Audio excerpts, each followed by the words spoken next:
Hey ladies and gentlemen, this is Aaron the Pedantic. Today I wanted to do a video on probabilities. I'm sorry I've been a little bit quiet lately. I had my kids over, it was great, fun, awesome times, but now it's time to get back to work, so they say.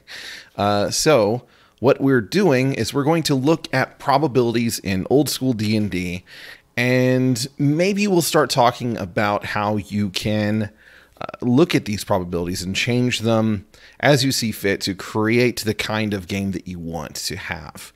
So what we're going to be talking about here is basically how it is straight from the box playing old school essentials, which is basically BX D&D. Now I am going to talk in things in terms of ascending armor class, even though that is not a BX thing. It is a new thing, but basically the math is the same. It's just a little bit easier, sort of, in a way. It's a little bit easier for people to understand who aren't acquainted with THAC0. So basically, the first thing that I wanted to show is that already out the gate, if you are coming into the old school games from the 5e perspective, all you have to do is look in the chart on the top right corner, and you're going to see that the expected outcomes for your character's prowess is very different. So what that graph depicts is the likelihoods of certain rolls, certain stat rolls, whenever you are using a 3d6 versus when you're doing 4d6 drop the lowest. So 4d6 drop the lowest is the most common thing that people are going to do in 5th edition, and they will do that typically, from what I've seen. Not only do they do that where it's 6 and then you do it 6 times, 4d6 drop the lowest 6 times, but they will often do it a 7th time, and then they will drop the lowest out of all of their stat ones, so that even then there is an additional control vector that they have to remove any undesirable low rolls. So already, even if they're not doing that, more often than not, they're going to have a better than average character. So as you can see, the most common roll using the 46 drop the lowest by average is going to be a 13, which is a +1. So above average, at least slightly above average. And the opportunities to have a 14, a 15, a 16, even a 17 and an 18 are still significantly higher than they are if you're just using a straight 3d6. Now, this is one of the things that a lot of people that look back at old school D&D and they see the stats, they freak out because they think, wow, this means that my character is going to be terrible. You know, they're really not getting very good stats at all. In fact, it's a lot more likely, if you look on the graph again, it's a lot more likely for them to have the opportunity to have a 5 or a 6 or a 7 in a stat, whereas in 46 drop the lowest, especially whenever you are doing one additional rolling and then dropping that completely, if it's, you know, whichever one is the lowest, you can factor out typically anything below an 8 usually. And some actually employ even more, where they say, let's re-roll ones. So this is going to result in stats that look drastically different. And they also use different modifiers. This is something that we need to talk about. Most people are familiar with this, and again, I'm going to be preaching to the choir with a lot of this, but y'all have to understand that I'm partially doing this for people that maybe haven't thought about probabilities and how this interacts with old school design. And the reason that we have certain things. Sometimes the reason is because that's how it was done in the prior iterations or the inspirations, and that, you know, such as using THAC0 being something that's kind of a holdover from wargaming, as if it's, you know, a negative thing. You know, same thing with the saving throw spread. But at the same time, to try and understand what merits might be there, why maybe you want to stick with this thing, or maybe you want to try something different. Because this is what we do. You know, we try to figure out what works for the kind of game that we want to run. So that's why I'm going into this. I felt like I should clarify before I get too far, because there are going to be some people in the comments that say, well, we already know all this. Why are you bothering? And there may be somebody who's done this before, done it better, whatever. I haven't seen it, but I'm sure it's out there. By the way, before I forget, all of these images are from anydice.com. So you should go check that out. If you ever have any probabilities that you want to check out, there are ways to do it. They have like methods to look it up. So now that I've shilled a little bit and explained my the reason for that I'm doing this, let's get back into it. So your characters in old school D&D are going to have more of what you can see on the left side. So you have this bell curve, 3d6, pure bell curve. You're just as likely to have a bad stat as you are a good stat, but more often than not, you're probably not going to be off that bad. So if you look, I did a the very top middle one. I did what is the likelihood of having at least this roll with the 3d6. This gives us a way to measure, you know, what the common stat is probably going to be like. You know, what more likely than not, how good are they going to be in certain things? And as you can see, you know, just with the way that the math plays out, the most common roll is going to be a 9. A 9. So again, to someone who is used to new school D&D, a 9 is a -1, which is bad. It's actually almost intolerable. It's almost intolerable. It's because we expect to be good at most things, right? But a 9 in old school D&D is a 0 as far as modifications go. So it's really just average. This whole between 9 and 12 is where most things are going to go. You have a 74% chance of rolling a 9 or higher. I'm sorry, a 9 or lower. So that necessitates that most of the time you're going to have probably a 0 in most of your mods. That's to be expected. This is something that you should think about whenever you are trying to calculate probabilities for how likely are they to hit AC blank, because this is all going to factor into each other. And there are reasons that some people say, I don't like this. I want to make sure that our modifications are higher. Maybe the AC is lower, et cetera, et cetera, et cetera. Maybe you want AC to be even higher. You know, all that kind of stuff is going to change based on the kind of game you want to foster. So the most likely roll is going to be a 9 or lower, probably. You're at least going to get a 9. You're at least going to get a 9 most of the time. Now, whenever you go up into the +1s, this is, of course, it starts at 13. So if you look at 13, if you're getting at least a 13, it's only a 25% chance. So only 1 in 4 stat rolls are going to probably be a 13 at least. So that is pretty rough. That means that your basic character, remember you're rolling 3d6 6 times in a row, may have 2 +1s. You know, if you're really fortunate, it may have something higher than that. Because remember, between 13 and 15, that's still a +1. So it's not until 16, which is a +2, which is only a 4.6% chance. So incredibly, incredibly low. So it's like, what, 1 in 22, something like that. I'm not a math wizard, but very uncommon. And then, of course, the 18 and the 3, you're just as likely to get an 18 as you are a 3. And whenever you get those, stuff is going to, it's going to be a whole mess.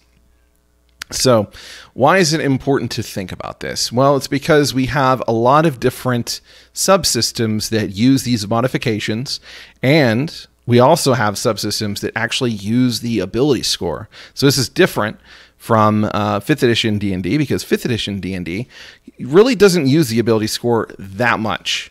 After you have rolled your ability scores and you have your modifiers, a lot of people say you really don't need this anymore, unless you're taking ability score damage, which a lot of people don't like to do because it can lead to death, and they don't like death to happen kind of suddenly.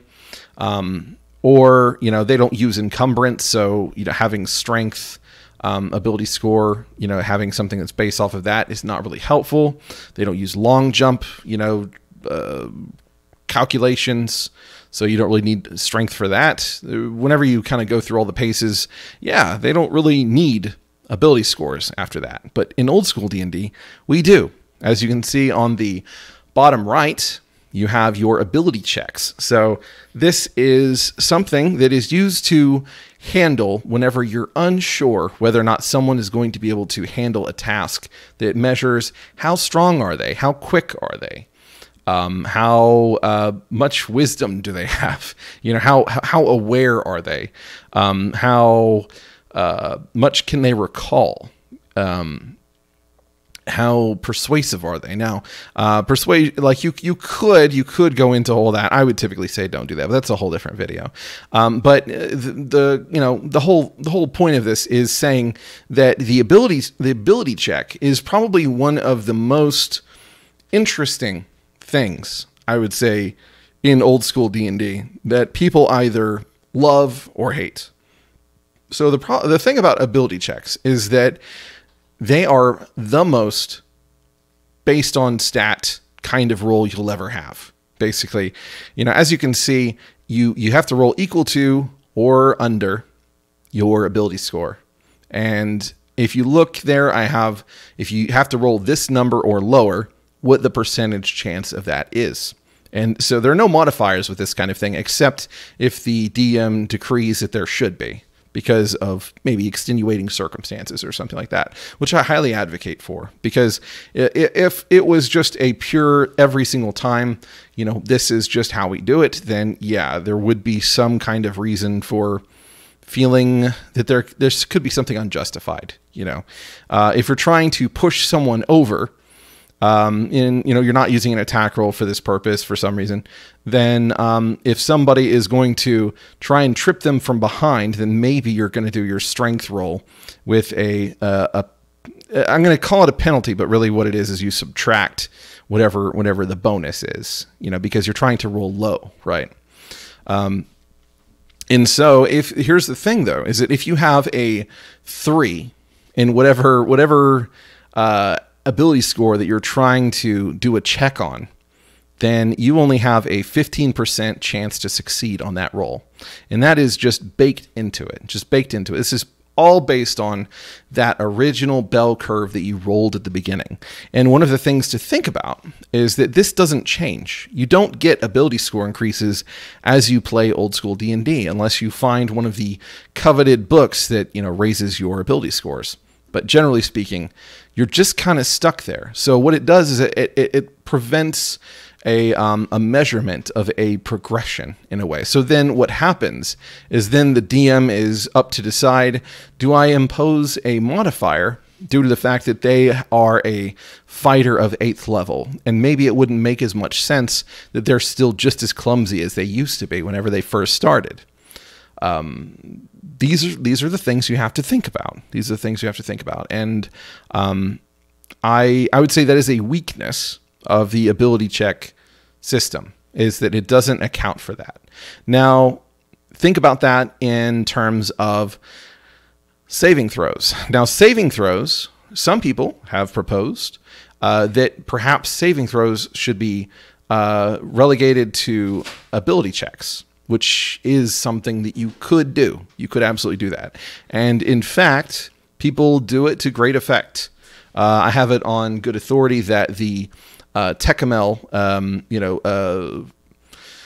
God, Empire of the Piddle Throne.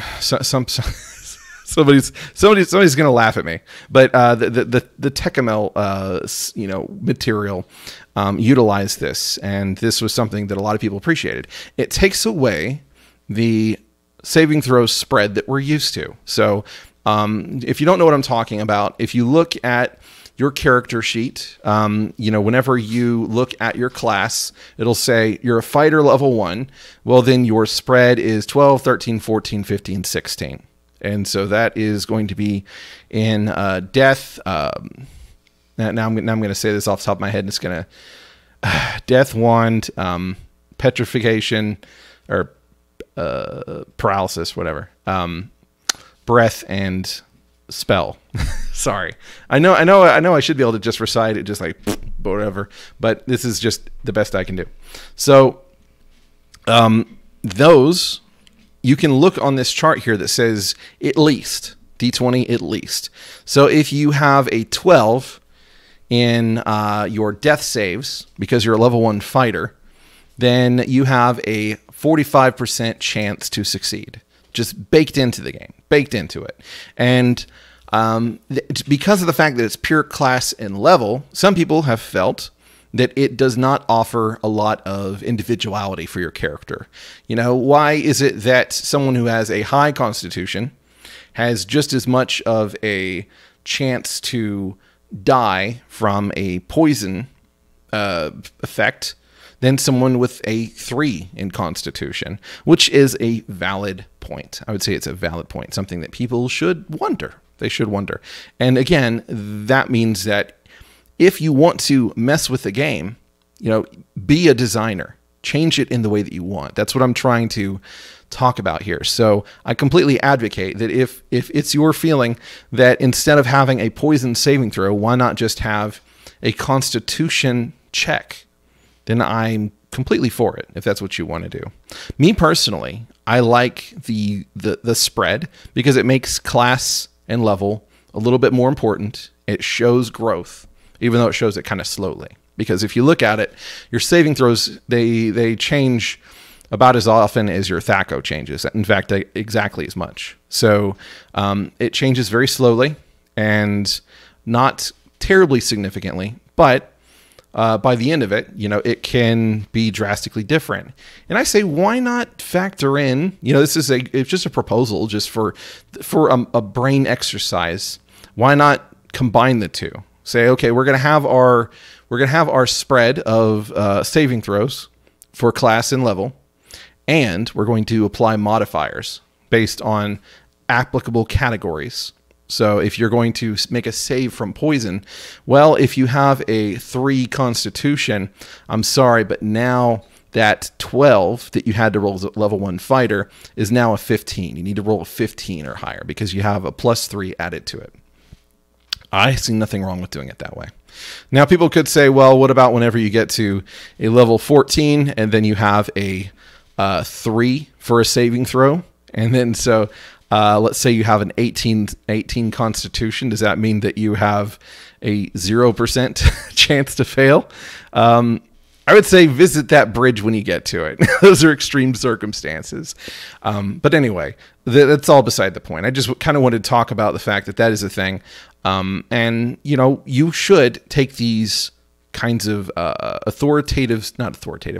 authorship designer stances whenever you want to. Just let the players know, I want to try this, and here's why. And so in this case, it might be that you want to use the ability checks instead of saving throws because you want to say, I want your character to feel a little bit more unique than just their class and level. And that's perfectly fine. Go ahead and go for it. So let's talk a little bit about D20. So D20 is a straight, basically a percentile, just divided up into 5%. Most people know this. You know, it's really not any kind of revelation or anything like that. But the reason I bring it up is that there are games that use 3d6, for instance, or even 2d6. And some people don't really understand that this changes the probability spread quite dramatically. So if you look at D20, every pip is 5% likelihood, just period. It's just a straight probability from bottom to top. It is entirely random. Entirely random. Whereas if you look at a D6, same thing. It's the same thing. Straight probability.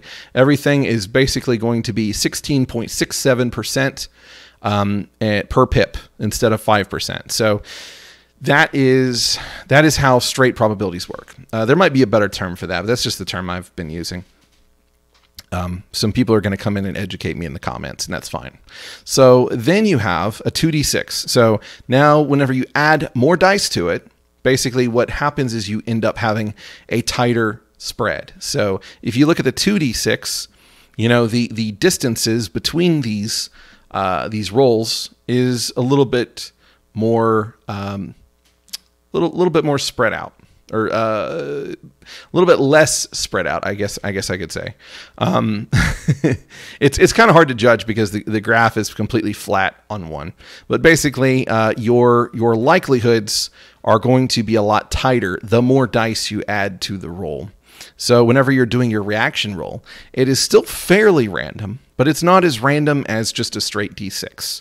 You're more likely to get right in the middle at that 7 than you are anywhere else. Whereas if you're just rolling a D6, you're just as likely to get one as another, basically. Now, there is, of course, the fact that you would factor in how likely it is to get at least something. That's still going to be a little bit different, I would say. But basically, the more dice you throw down, the more average your rolls are going to be. This is part of the reason why a lot of people, like myself, enjoy Dragon Age RPG and other Age games. And I'm sure there are other ones that use 3d6. But basically what ends up happening is maybe your attack rolls are a little bit more average, so you probably hit more frequently. But you aren't going to have, like, you know, any 18. So if something is beyond like what your modifiers would normally be able to provide, then it's probably going to be a lot harder for you to hit, basically. Whereas in D&D, if you're using just a straight D20, you still have a 5% chance of getting a crit, basically, and just having an automatic hit. So I show here 2d6 is usually used for reaction rolls and morale. Now, if you look at that, this means that you're probably going to want to use lighter modifications. So what I mean by that is that whenever you're rolling the d20, it's not at all abnormal for you to add 3 to a roll, or 4, or 5, or 6, especially whenever your target numbers are going to be up there in the 15, 16, 17 range eventually. But whenever you're using reaction rolls and morale, they have a more set parameter. Basically, a good morale score is probably going to be about a 9 or a 10, which means that your character that you're fighting up against is going to be a little bit sturdier, a little bit less likely to flee. And in order to get them to flee, you only have a, that would be a 5% chance. If they have a 10, actually, I guess that would be an 8% chance to have them flee. Same thing whenever it comes to reaction rolls. If you have a monster that you're encountering, you're not sure how they're going to react to the party, usually a 7 is pretty neutral. Pretty neutral. Anything lower than that is starting to get kind of in the hostile territory. Higher than that is starting to get up into maybe they might want to help you territory. And so if you have a character that has a +3 to charisma, there's a reason why if you look in the book, it says that basically you get a +1 up until the point where you have an 18 in charisma, and then you get a +2. It's because if you add really high modifiers, which in this case a 3 would be relatively high, then what you're going to do is you're going to really offset things. If a 7 is your average roll and a 7 is a neutral reception, then if you add a 3 to that, then your average roll is actually going to be 10, which is going to be fairly positive. Fairly positive. Kind of on the borders of being downright helpful.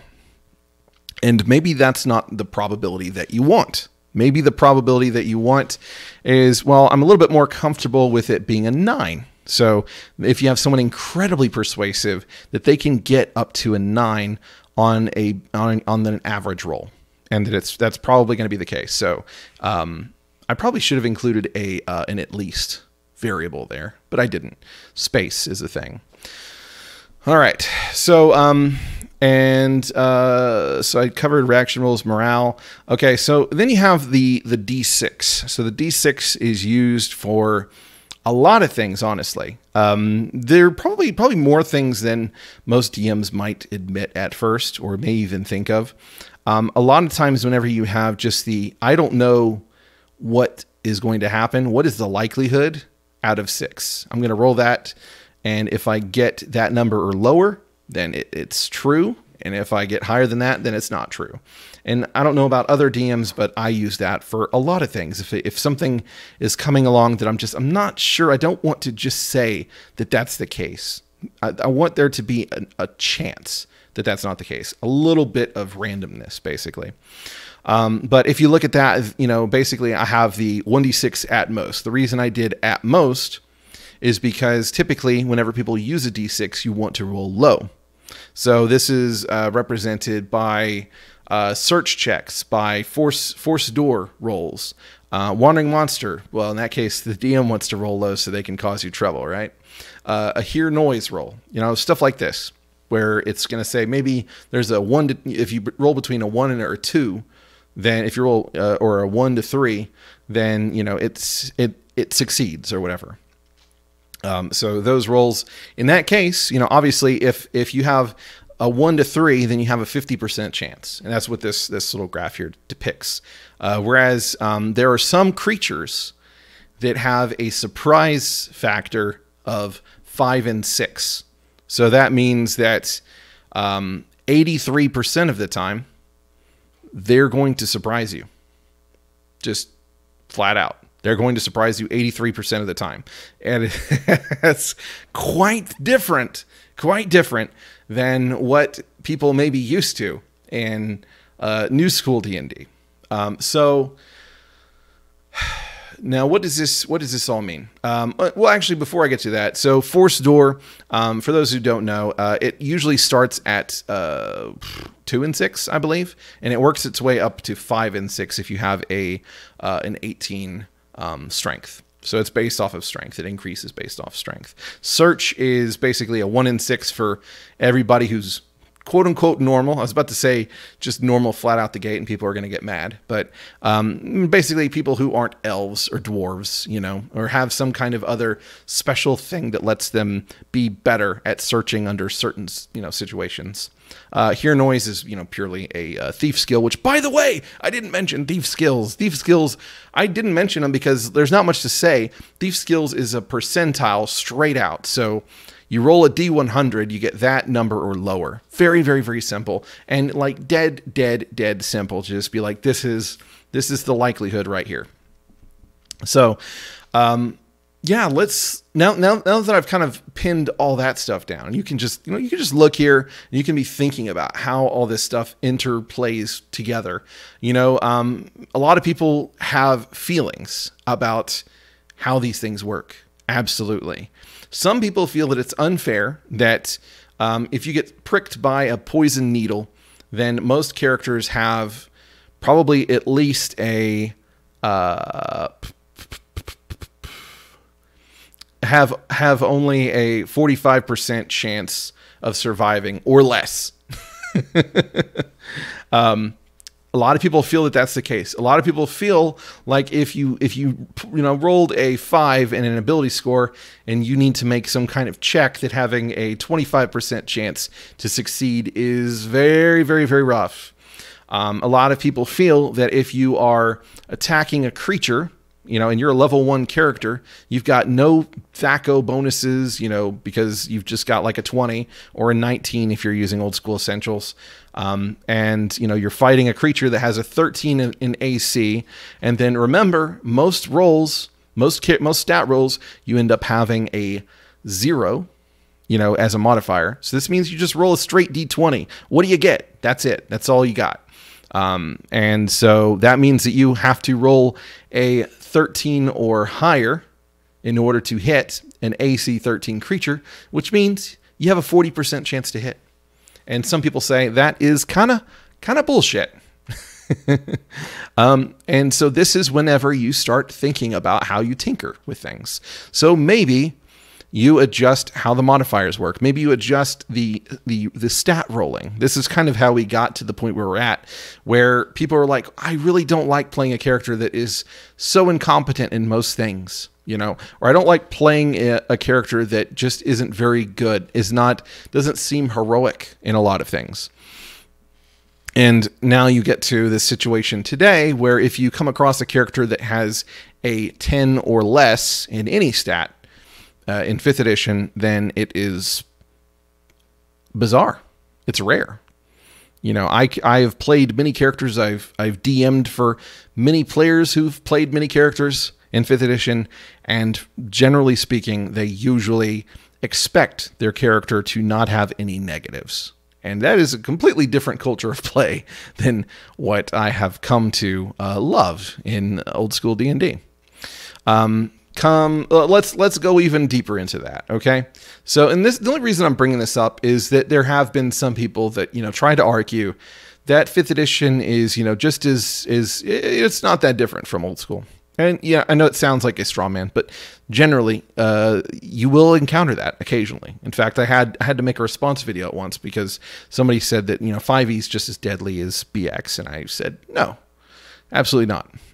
But the same situation I was talking about, where you have that AC 13 creature, with an average roll level 1 character in BX. Remember I said 40% chance, right? So take the same situation. Now let's do a 46 drop the lowest stat. It's most likely going to be a 13. It may even be a 14 because remember, people usually roll they don't do it in order. They maneuver them after they're done, and they often roll an extra one and drop that for an extra layer of protection against bad stats, so probably a 14. And they also get racial bonuses, so they get a +2 in a stat of their choice. Usually that's going to be the stat that they attack with. More often than not, it's either for spellcasting or for attacking, which under both purposes, they use for attacking. So more than likely, you're going to have a 16 in that stat. So that means you're going to have a +3 to attack. Now, you also get a proficiency bonus of +2. So this means that the average additional modifier that you roll with a d20 in 5th edition is going to be a +5. So this 13 that I was talking about before, this 40% chance to hit, it's now a 65% chance to hit. Okay? And remember, a 13, being an AC that a level 1 character is going up against is kind of high compared to most. And now, I will say, goblins in 5th edition, they have an AC of 15. So they are especially tough to hit, and you feel it. You feel it. But there are also ways to get around it because of the fact that players have attack cantrips, for spells. They can pick a cantrip, and I always suggest that you do this if you do play 5th edition. Pick one cantrip that does an attack roll, pick another one that does a saving throw, and try and avoid dexterity or constitution if at all possible, because those are usually the ones that are fairly high. I would say avoid constitution mostly, but anyway, regardless, this means that they now have to roll a 13 or higher. Because remember, you have the same, well, I say remember, I haven't mentioned it, but basically the calculations for determining what saving throw needs to be made is usually this: 8 plus proficiency plus stat mod, basically. So in this case, as I described it, your proficiency is +2 at level 1, and your stat mod is probably going to be a +3. So 8 plus 2 plus 3 equals 13, which means the enemy needs to roll a 13 or higher in order to not suffer the damage, which means they probably have a 40% chance if it's something that they are not proficient in saving throw wise. If they are proficient and they do have mods, then, well, maybe they are the ones who have a 65% chance of avoiding it, but still could be worse, right? So that is another thing that we can think about. We can think about is remember you have 12, 13, 14, 15, 16, right? Those are saving throws for a fighter. Now, the fighter typically has better saving throws than most people. We're not going to talk about demi-humans because demi-humans are cheaters. And they start with absurdly good saving throws. This is why most people like to play them, especially whenever your DM doesn't really bother with those rules. But anyway, so the saving throw thing, it's going to look differently in 5th edition, especially because the numbers are going to grow a lot faster in 5e. But, they've done the math in such a way that the players generally can keep up just fine. So let's say you are about to suffer poison from some creature, okay? And remember, we suffer poison in old school D&D. What is the usual thing that happens to us? It's death, but either instant or delayed, basically. Whenever you get a little bit later on, sometimes they start implementing, well, you just take damage that gets worse and worse as you go.